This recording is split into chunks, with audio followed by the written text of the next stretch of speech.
સંત પરમ હિતકારી, જગત માહી સંત પરમ હિતકારી. સંતનું વ્યક્તિત્વ મહાન છે.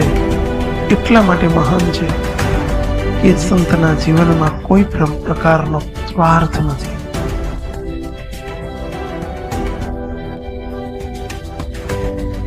જે સ્વામિનારાયણ ભગવાન કે તમારી દ્રષ્ટિમાં આવે એની પર એવી કૃપા વરસાવજો, એને એવી આશીર્વાદની વર્ષા કરજો એની ઉપર કે જેથી એ વિચારો આ લોકોમાં પણ કોઈ દુખીઓ ન રહે.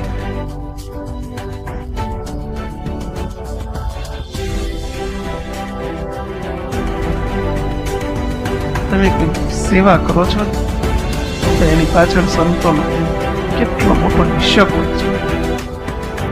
એ જીવને કેમ સુખીઓ કરે, કેમ સુખીઓ કરે, કેમ એને આલોક પરલોકમાં ઠેઠ ભગવાનને સેવા એને પહોંચાડી દે, એ જ એમનો એકમાત્ર સંકલ્પ હોય છે.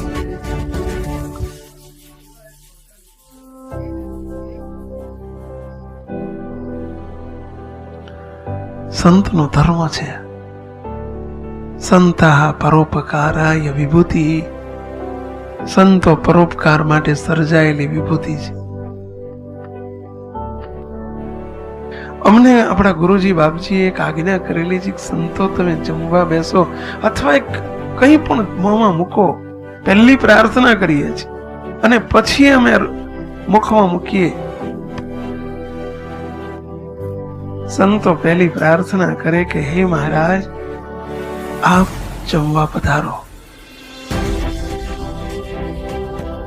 બીજી પ્રાર્થના, હે પ્રભુ, કણી કણનો આ જે કંઈ કણે કણ જાય છે એનો આપ અમારામાં રહી અને આપ સ્વીકાર કરી લો.